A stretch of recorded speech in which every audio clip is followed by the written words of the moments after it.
ধরতে গেল, কারণ হরিণ যদি ধরতে না যেত রাবণের রাজা সীতা চুরি করতে পারত না। সীতা যদি চুরি না হতো লঙ্কার মাটিতে লক্ষ্মী প্রতিষ্ঠা পেত না। লক্ষ্মী প্রতিষ্ঠা না হলে তুলসী গাছ হতো না, তুলসী পাতা না হলে মহাপ্রসাদ হতো না, মহাপ্রসাদ না হলে কৃষ্ণ ভক্তির উদয় না হতো না, কৃষ্ণ ভক্তির উদয় না হলে কোনোদিন বংশ উদ্ধার হতো না। তাহলে বোঝা গেল কি? আরো পরিষ্কার করে বলি, এই যে রাবণ সীতামাকে চুরি করতে তখনই পারলো যখন হরিণটা ধরতে গেল রামচন্দ্র। সীতা চুরি করেছিল কেন? একটাই কারণে, যতদিন না সীতা যায়নি লঙ্কায় ততদিন তুলসী গাছ হতো না। কেন? যে বাড়িতে লক্ষ্মী থাকে না সেই বাড়িতে কোনোদিন তুলসী গাছ জন্মায় না।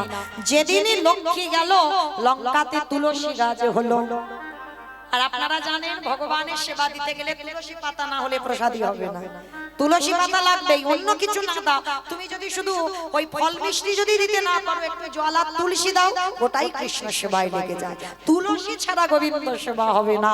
তার তুলসী পাতা হলো ওখানে। এইবার মহাপ্রসাদ হলো, সেই প্রসাদে রাবণের বংশ যখন প্রসাদ পেল কৃষ্ণ ভক্তি হলো।